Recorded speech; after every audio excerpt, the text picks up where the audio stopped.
Denise, beleza? Deixa eu te falar rapidinho que eu... Ô Zé, não tô te escutando.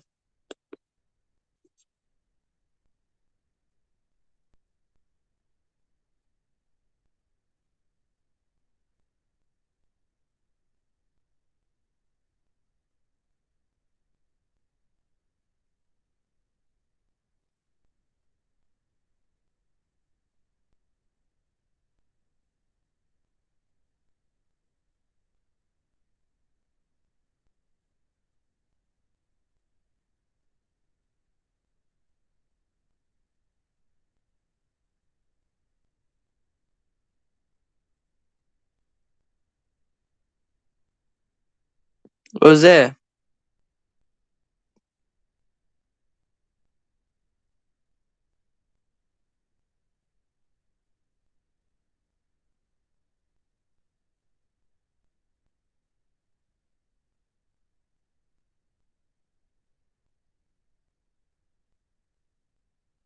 Oi, tava falando aqui com a Lenise. Oi, tô aqui. Beleza? Pessoal, deixa eu só avisar vocês o seguinte, que de manhã, foi até o Rice que viu, depois que eu fui ver, de manhã saíram aí umas fotos aí no grupo de vocês, do primeiro ano, mas era do terceiro, tá? Eu coloquei errado. Tem 6 quadros aí que foi colocado a mais para vocês aí, que não é de vocês não, que lá é do terceiro ano, que estava dando aula no terceiro ano, ô sobre Zé, números quânticos, que lá não é para vocês, não. Oi. mas eu acho que são só três que você não mandou, que você mandou errado. É 3 sorris? Então deve ser só Aham. 3. Eu sei que é uns quadros lá, finais, né? São as O três resto, últimas fotos. então deve ser isso mesmo, deve ser só as 3 últimas. Que na hora que eu estava no terceiro, fui fotografar, eu fotografei 3 quadros, mas na verdade não tinha aluno no terceiro que estava assistindo aula como é que fala, remoto, tá tudo lá na sala praticamente, entendeu? Então eu errei lá, tem 3 imagens aí que foi o pessoal do remoto, então, que não é 3 quadros de vocês. Os quadros de vocês, quem estava acompanhando a aula, acho que não tem erro, né? Vocês viram lá na hora da aula. Só vamos lá, então, continuando a nossa aula, só que agora, aula de biologia, hoje de manhã nós não vimos a biologia, nós vamos para a aula 2, eu peço que vocês abram a apostila de vocês, na aula 2, na parte de sistemática, eu estou aí compartilhando a tela com vocês, já deve ter aparecido aí. Essa parte aqui com relação aos parentescos evolutivos, tá? A gente vai ver essa parte hoje, a gente termina hoje para falar um pouquinho semana que vem, para a gente falar um pouco mais sobre vírus. A gente vai começar a falar sobre vírus, sobre Covid, alguns temas bastante legais aí com relação às viroses. Mas, por falar nisso, né, por que nós estabelecemos esse parentesco evolutivo muito próximo, muitas vezes, com o macaco, tá? Por que o nosso DNA, por exemplo, praticamente em 99% do nosso DNA, ele é muito similar ao do macaco? O que isso prova? Isso prova o que nós chamamos de ascendência evolutiva. Agora, essa ascendência evolutiva, ela tem como prioridade, quando nós analisamos na biologia, ela provar a teoria da evolução das espécies, ou seja, que todas as espécies que nós temos hoje povoando o planeta, elas partiram de que nós chamamos de um ancestral comum, tá? Então, você tem aí espécies que são subvariedades, que são, às vezes, não são espécies, mas são gêneros parecidos, como nós abordamos para vocês em aulas recentes, falando de cavalo, zebra, cão, lobo, etc., tal, gato, e um guepardo, um leopardo, etc., tal, são espécies que são próximas do ponto de vista evolutivo. E são espécies também que muitas vezes estão presentes no mesmo filo. E quando essas espécies estão presentes no mesmo filo, por exemplo, a gente pega entre o filo dos cordados, uma suposição, tá? Você pega mamíferos e você pega as aves. Ah, Zé, será que elas têm uma proximidade evolutiva? Tem, por quê? Apesar delas estarem em filos, tá? Em filos distintos, ou estar no mesmo filo, tá? Elas estão em classes diferentes, mas elas participam do mesmo filo, e filo esse que é conhecido como cordado que engloba os indivíduos que têm já ossos ou cartilagens, tá? Que é o caso dos peixes, dos anfíbios, dos répteis, das aves e dos mamíferos. Então, nós vamos nos deparar muito com relação a essa questão da perspectiva evolutiva. Então, quando você pega indivíduos que são do mesmo filo, eles têm uma proximidade evolutiva maior. Quando você pega, por exemplo, os artrópodes, que são invertebrados, nós temos ali algumas classificações entre os artrópodes. Nós vamos ter entre os artrópodes, nós vamos ter os crustáceos, nós vamos ter os insetos, tá? Nós vamos ter os aracnídeos, nós vamos ter os diplópodes e nós vamos ter os tilópodes. Então, veja só, nós vamos ter, então, ali, 5 classes distintas, mas todos eles compreendem o mesmo filo. Como eles compreendem o mesmo filo, eles têm, então, uma mesma perspectiva evolutiva. Então, eles têm as suas similaridades evolutivas, porque todos estão englobados no mesmo filo. Então, todos têm um maior parentesco evolutivo, tá? Então, quanto mais próximo, maior o parentesco evolutivo. Se forem indivíduos do mesmo filo, o parentesco é grande. Se forem da mesma classe, por exemplo, homem e macaco, que ambos são da mesma classe, que é a classe dos mamíferos, o parentesco evolutivo, tá, é maior ainda. E nós vamos aprender aqui alguns fatores que nos estabelecem aqui, que facilita para a gente entender como é que funciona esse parentesco evolutivo e aquilo que a apostila de vocês traz também como fatores essenciais para esse parentesco. Então, vamos lá. Um parentesco, um fator interessante que comprova, de certa forma, aí, a tese da evolução das espécies. Então, nós temos aqui o que nós chamamos de registro fóssil, né? Então, muito desse registro fóssil, ele é encontrado até hoje em condições fossilizadas. O que é isso, Zé? Bom, quando você tem um material que vai sofrer uma determinada decomposição, quando ele está exposto, tá, ao solo, ou quando ele está exposto a um local que ele vai se degradar, tá? O que acontece com esse material? Esse material, normalmente, ele sofre o processo de reciclagem da matéria. O que é isso, Zé? Reciclagem da matéria é você converter aquela matéria que está em decomposição, tá? Essa matéria que normalmente é uma matéria que está em putrefação, é uma matéria orgânica, você vai converter essa matéria em matéria inorgânica. Nossa, que legal. Então, eu vou converter a matéria orgânica em matéria inorgânica. Exatamente. Então, o que vai acontecer? Então, você vai converter compostos, como proteínas, ácidos nucleicos, tá? Compostos orgânicos, em compostos minerais. Por exemplo, o cálcio e o fósforo, que são 2 compostos principais. Então, normalmente, a matéria, quando morre, ela entra no processo de decomposição, tá? Aí você tem a reciclagem da matéria, a matéria é convertida em matéria inorgânica, na forma, por exemplo, de cálcio e fósforo, volta para o solo e vai ser absorvido pela raiz das plantas. Mas nem sempre isso acontece. Tem alguns casos interessantes que o material ele não sofre decomposição. Ele não vai sofrer ali a ação do fungo e das bactérias. E exatamente nesses casos, que por condições extremas de temperatura, de pressão, de salinidade, depende do local onde está, tá, o fóssil, a carcaça do indivíduo morto, ele não entra em decomposição, e sim ele passa por um processo que nós chamamos de fossilização. Zé, então ele vai passar pela fossilização, sim. Então, nesse processo de fossilização, muitas vezes, tá, o sistema ósseo ou a própria carcaça do indivíduo, ela é preservada. E com essa preservação desse sistema ósseo, dá para você, através de testes que nós vamos aprender na química, a gente chama de química radioativa, a química do carbono 14, através de testes com o carbono 14, os cientistas hoje, eles conseguem fazer uma previsão de qual é a data específica daquele fóssil, tá? Então, esses fósseis, eles são muito importantes, porque muitas vezes eles permitem que a ciência, ela conclua que determinado animal, ele esteve ali naquele local há tantos milhões de anos, tá? Aí, a partir daí, você começa a ter, então, os parentescos evolutivos. E para você ter uma noção aqui, ó, você pegando um dinossauro, olha só que legal aqui, ó. Aí na apostila de vocês vão ver, ó. Você tem aqui a morte de um ser vivo, e esse ser vivo, em vez dele sofrer decomposição, ele vai passar por esse processo de preservação, tá? Ele vai passar por esse processo de fossilização. Olha só o que acontece. A matéria mais enrijecida nele, no caso específico aqui, os ossos, ele vai sofrer fossilização, ó, e ao sofrer fossilização, você vai ter por cima aqui, ó, uma deposição de sedimentos. E exatamente esses sedimentos que se decompõem ou que se depõem aqui das rochas é que tendem a preservar o corpo desse indivíduo que está fossilizado, tá?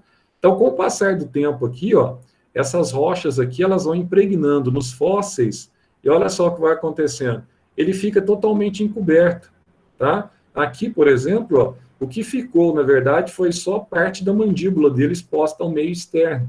O restante aqui, ele está totalmente encoberto, envolto por rochas formadas por camadas sedimentares, tá? E com o passar das eras geológicas, esses movimentos aqui de camadas, etc., tal, pode promover aqui a erosão, o intemperismo, o desgaste das rochas, e com o desgaste das rochas, às vezes você vai ter, então, a exposição desses ossos, no caso aqui são ossos de dinossauro, tá? Que ficaram fossilizados por muito tempo. Aí, a partir desses ossos de dinossauro aqui, ó, você consegue montar um indivíduo que sobreviveu de acordo com o carbono 14, a meia-vida do carbono 14, carbono radioativo, você vai estabelecer a idade desse indivíduo, há quanto tempo esse dinossauro ele esteve presente aqui na Terra. Outra coisa interessante também, além do registro fóssil que nós encontramos hoje, tá? Da perspectiva evolutiva, que comprova aí, as expectativas evolutivas, nós temos aqui estudos que mostram também a origem embrionária de determinadas estruturas corpóreas dos animais. Então, nós temos o estudo daquilo que nós chamamos da anatomia e da embriologia dos animais, que permitem também apontar para a evolução.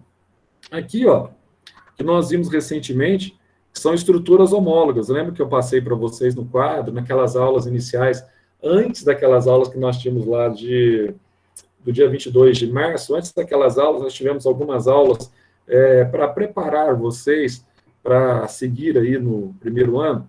Então, naquelas aulas iniciais, eu lembro que eu falei para vocês de estruturas que nós chamamos de estruturas ou órgãos homólogos.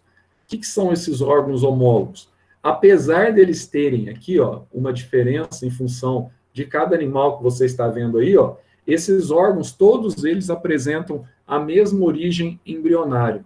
O mesmo local do embrião que forma, tá? A mão, por exemplo, em humanos, vai formar a garrinha aqui deles em gatos. Vai formar aqui, ó, a estrutura locomotora do cavalo. Vai formar a estrutura, tá, voadora do morcego.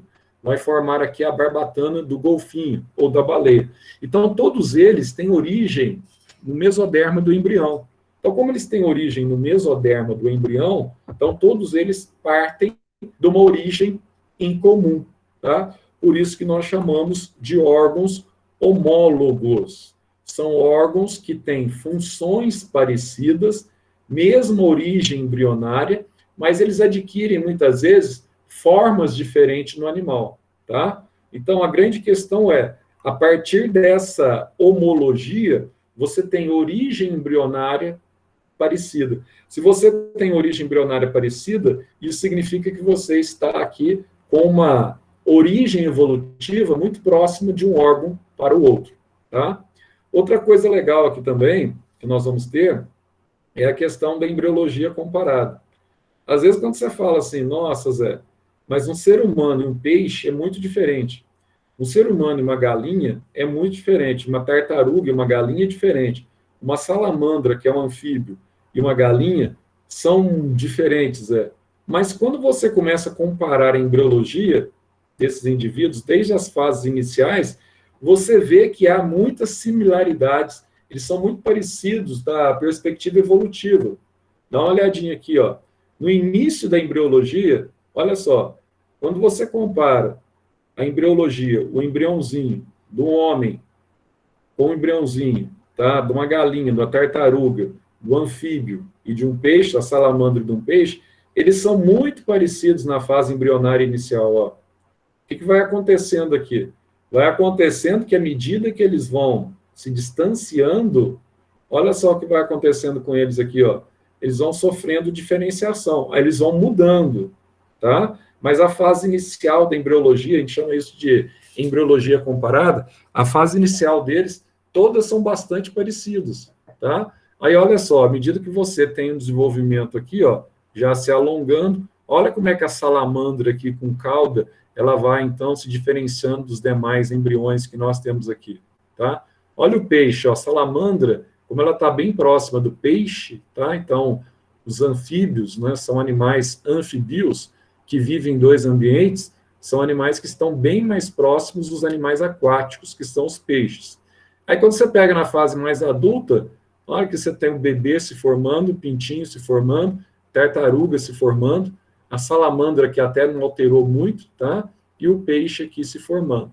Então, é interessante quando você compara a embriologia inicial dos cordados, aqui nós temos, então, os animais que nós chamamos de cordados ou vertebrados. Na embriologia inicial, todos esses animais aqui, ó, eles são animais que nós chamamos de animais vertebrados. E, portanto, eles são próximos, são todos do mesmo filo, no filo cordado, então eles têm uma proximidade evolutiva muito grande, tá? Então é tranquilo quando você analisa e quando você compara.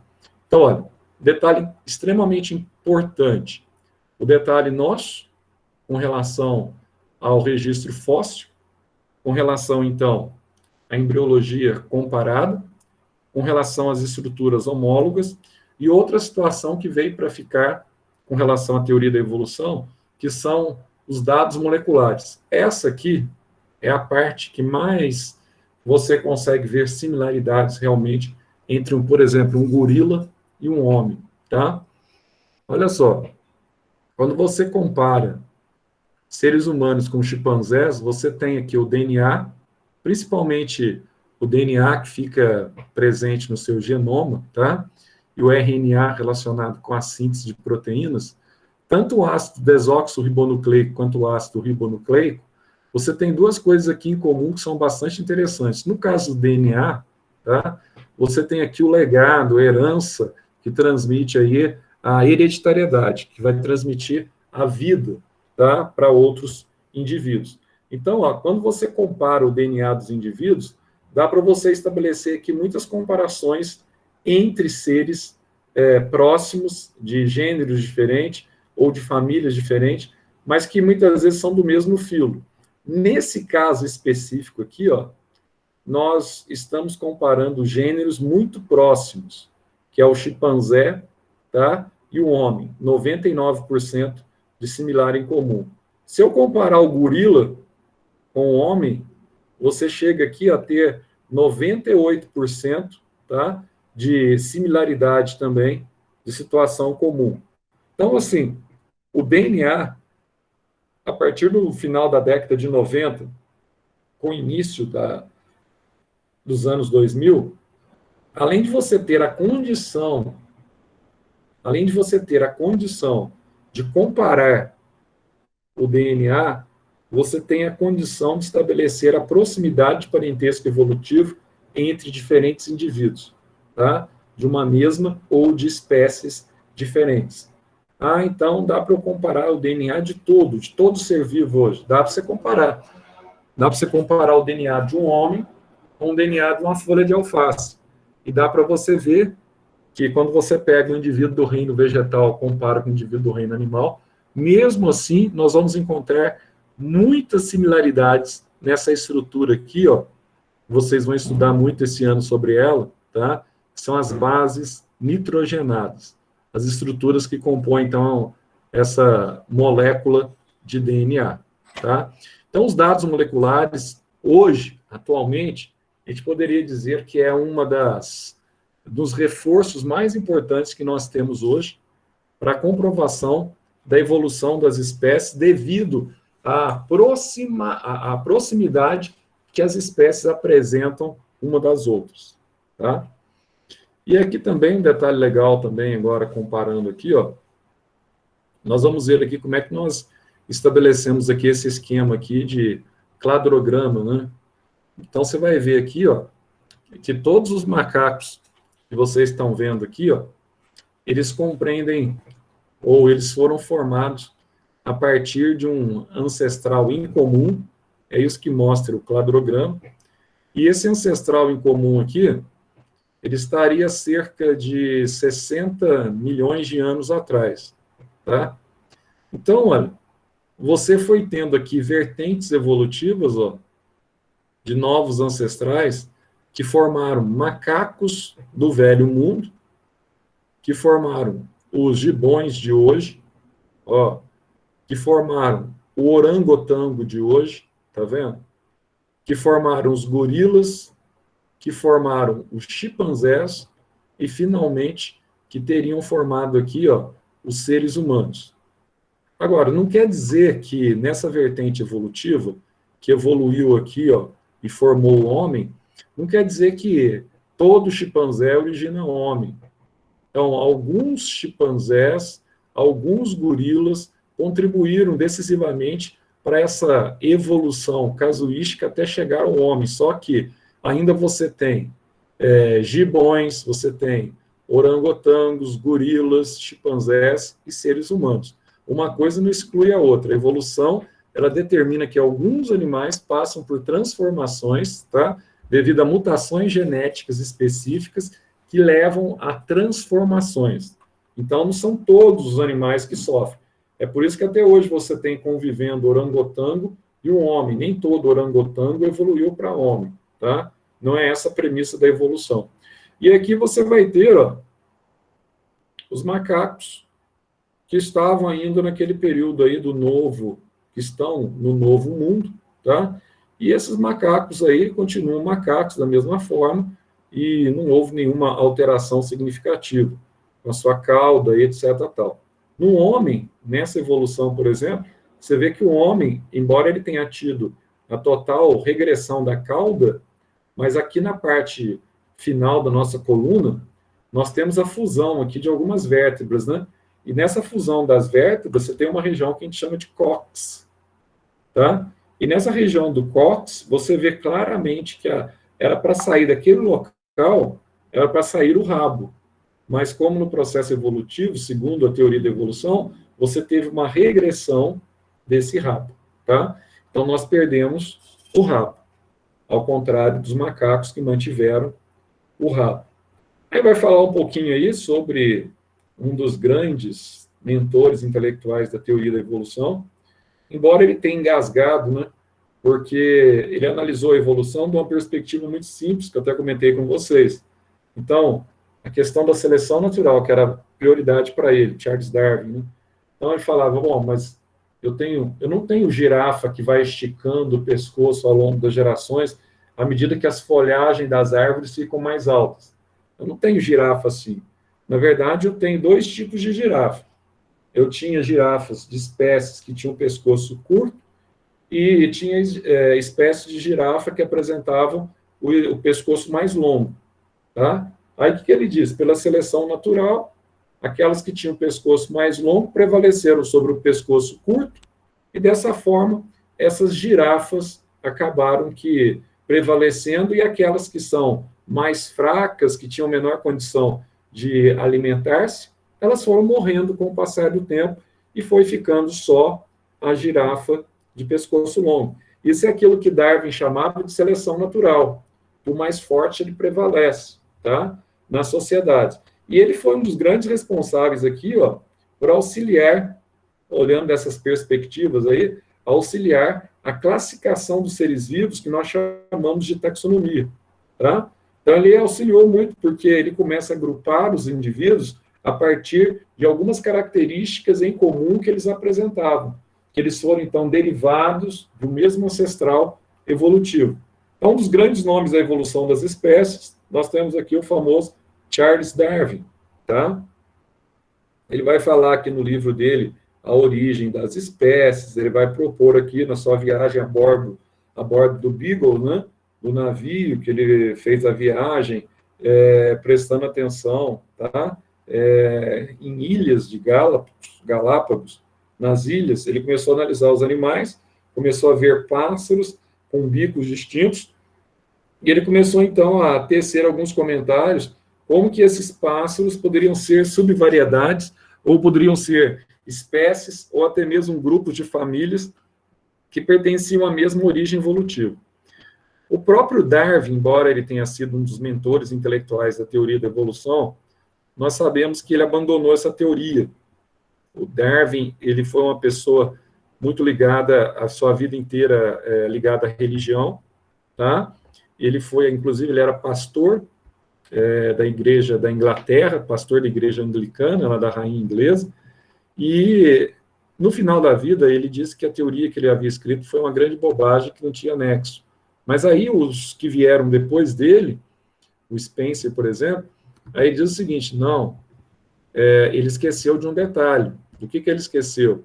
Ele esqueceu que a matéria-prima da evolução, o que é comprovado hoje, são as mutações gênicas, tá? Então, a partir das mutações gênicas, é que você vai tendo, então, alterações na sequência das bases nitrogenadas que compõem o DNA, e a partir dessas alterações, você tem, então, indivíduos evoluindo sistematicamente, tá? Em formas das quais nós conhecíamos e das quais nós passamos a conhecer. Então, hoje, a base daquilo que nós chamamos de neodarwinismo, ou seja, em outras palavras, de novo darwinismo, aquilo que nós chamamos de neodarwinismo, Renato, pega um copo d'água, água. É aquilo que nós chamamos, tá, de neodarwinismo, é o que nós chamamos aqui da nova teoria da evolução baseada em mutação gênica, tá? Aí ele vem falando um pouquinho agora da cladística e da filogenética. Como é que nós montamos os cladrogramas em função dos parentescos evolutivos que nós temos aqui.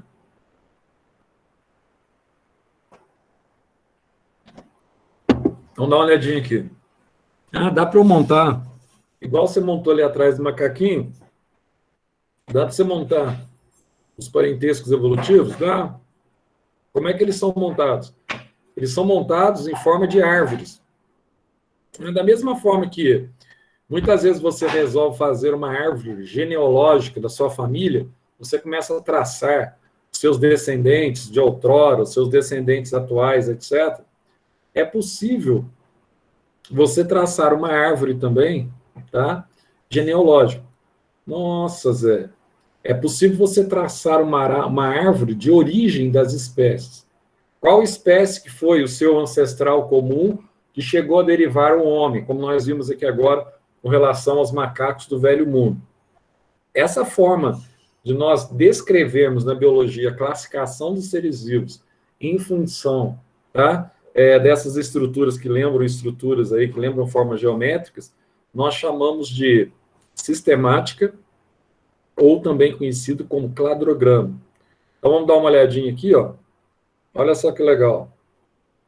Aqui você tinha, ou teria, um ancestral em comum, tá? Dos indivíduos que estão aqui, ó, nó 1, nó 2 e nó 3. Então, aqui provavelmente você teria um ancestral comum de todos os indivíduos aqui que são formados, ó, o A, B, C e D. Mas note você, ó, que as ramificações do indivíduo A, B e C, D são de vertentes evolutivas diferentes, tá? Então, ó, esse nó 1, ele representa aqui, ó, uma vertente evolutiva que origina o nó 2, que origina o nó 3 no heredrograma, ou na árvore, tá, cladrística.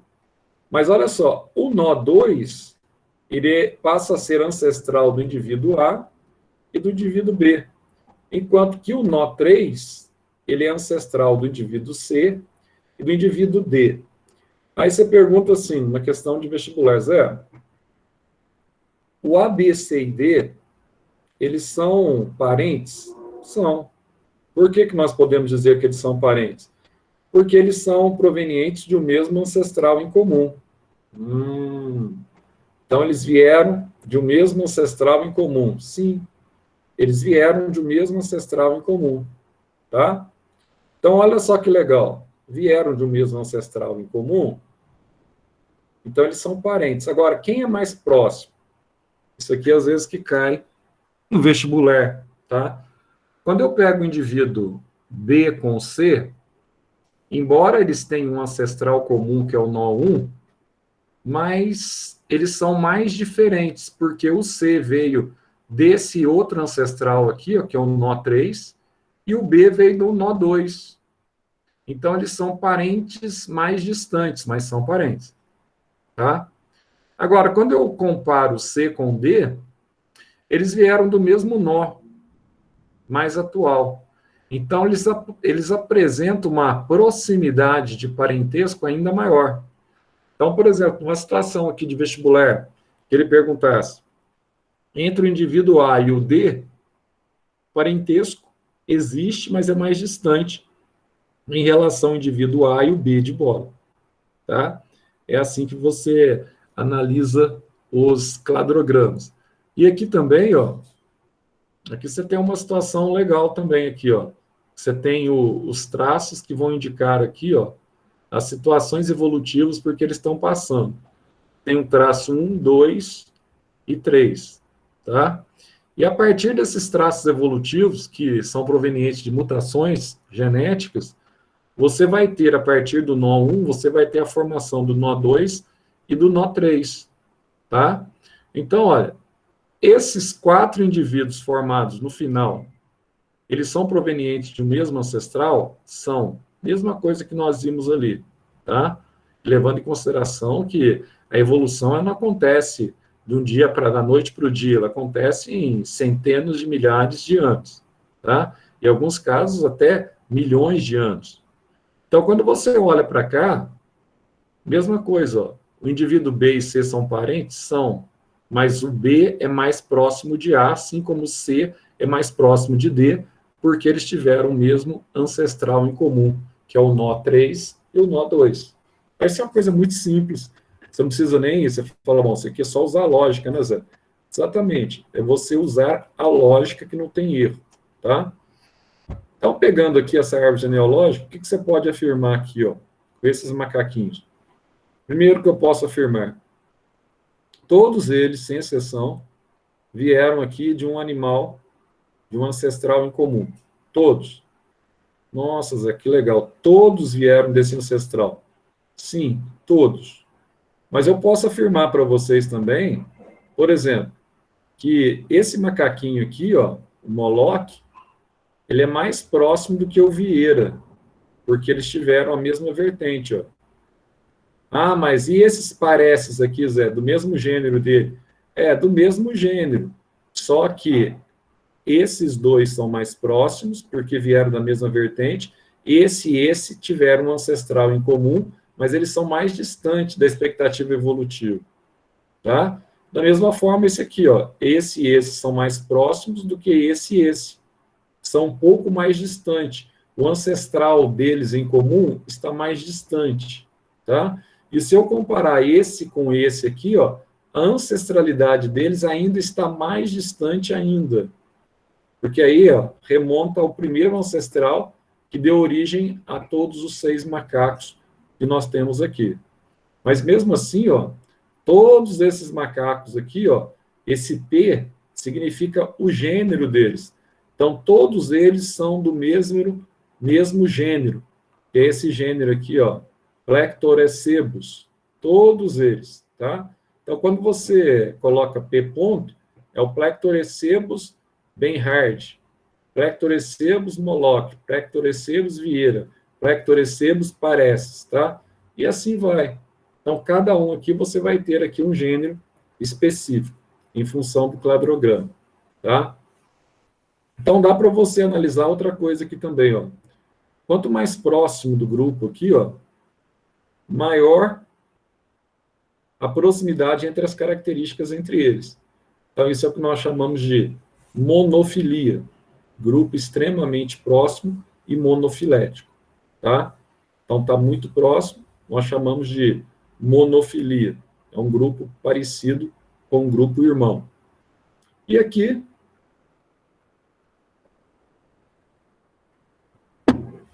Nós abordamos isso aqui com vocês no início do ano. Quando você pega aqui a divisão de seres vivos, a gente falou agora também na aula passada, só recordando esse detalhe aqui, ó. Hoje nós temos os indivíduos agrupados em 3 domínios distintos, né? E aí você vai ter aí uns quadrinhos aí representando cada domínio. Eu vou ter o domínio bactéria, o domínio arqueia e o domínio que nós chamamos de eucário. Lembrando que esse domínio arqueia aqui, ó, é o domínio das antigas bactérias. Antigamente eram conhecidos como bactérias. Então quando você compara bactéria com arqueia, ambos têm uma similaridade. Sim, tem o quê? Tem uma célula procariótica. Ao contrário dos eucariônicos, ou o domínio eucária, em que todos apresentam já com uma célula com núcleo definido e com componentes no citoplasma bastante definido. Tá? Outra coisa, bactéria e arqueia, todos são unicelulares. Pouquíssimos eucariontes são uni, a maioria deles já são pluricelulares ou multicelulares. O DNA aqui é um DNA que nós chamamos de DNA circular, tá? Que nós vamos entender isso aqui nas aulas de genética mais à frente, as proteínas histonas, mas você tem um DNA simples e circular, e aqui você tem um DNA que a gente chama de DNA linear, nos eucários, tá? Outra coisa, na bactéria, normalmente você não tem aquela gordurinha, que é o colesterol, presente na membrana plasmática. Já nas arqueias, um componente que é presente nas membranas plasmáticas, que não apresenta nas arqueias, que é o peptídeo glicano, tá? Não na membrana, mas sim na parede celular, melhor dizendo, que envolve a membrana. E aqui uma diferença, ó, que você vai ter aqui a presença de organoides membranosos nas células. Então, alguns organoides são derivados da membrana, como retículo endoplasmático, complexo de Golgi, tá? São formados por transformações da membrana plasmática. Outra coisa aqui, ó, você tem os fosfolipídios da membrana bem diferentes daqueles presentes nas arqueias. Então, por isso que a gente fala que as arqueias, embora sejam procarióticas, elas são mais próximas da expectativa evolutiva dos indivíduos eucarióticos do que das próprias bactérias. Tá? Outra coisa aqui, ó. Aqui tem peptídeo glicano, aqui não tem peptídeo glicano, tá? Essas bactérias aqui, elas podem ser gram-positivas e gram-negativas. Então, o que é isso, Zé? É o grau de espessura da camada lipídica que fica, então, na região da parede celular. Quanto mais espessa, mais positiva ela é.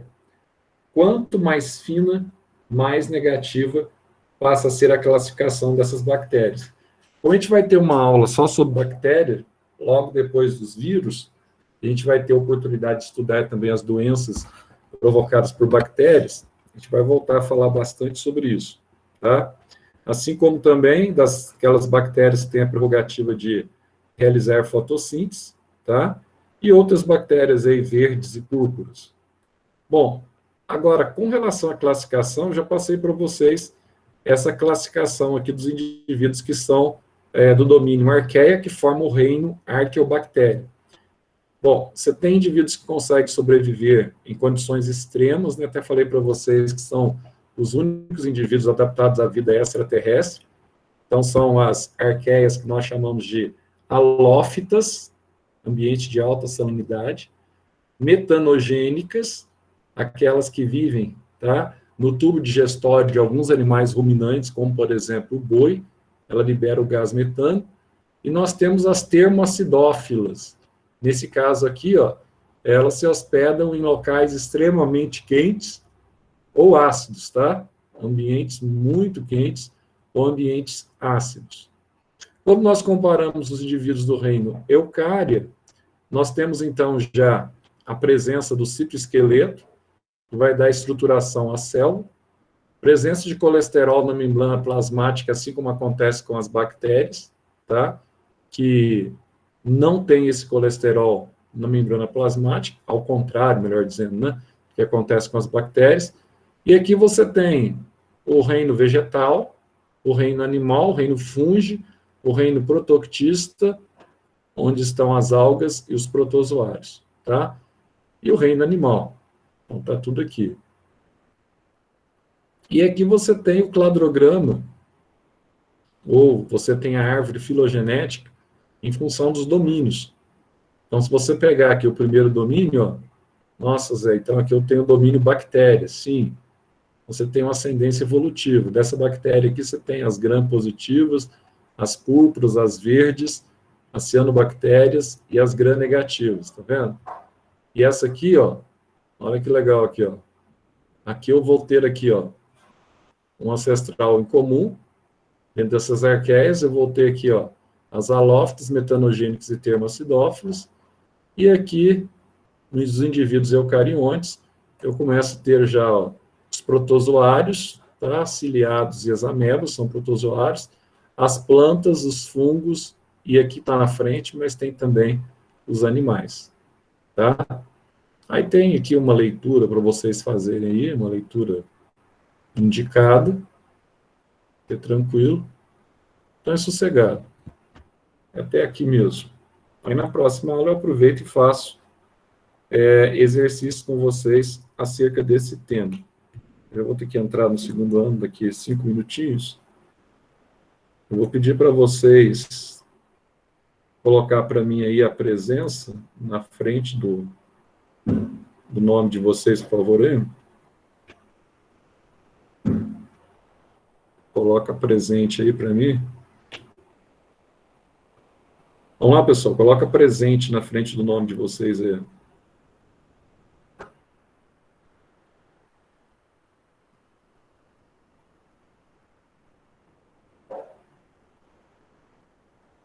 Bom, aqui tem 35, né? Comigo.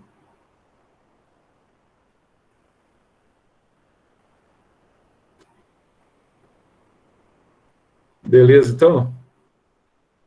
Então, olha só, agora a gente volta com vocês na próxima segunda-feira, tá? Com a turma aqui. Aí a turma dessa semana descansa e a turma da semana que vem volta com a gente aí, beleza? Então, Valeu, até Zé. segunda-feira. Falou. Tchau, Zé. Falou, meu cara. Tchau, tchau. Valeu. Falou, Zé. Falou. Tchau. Falou, Zé.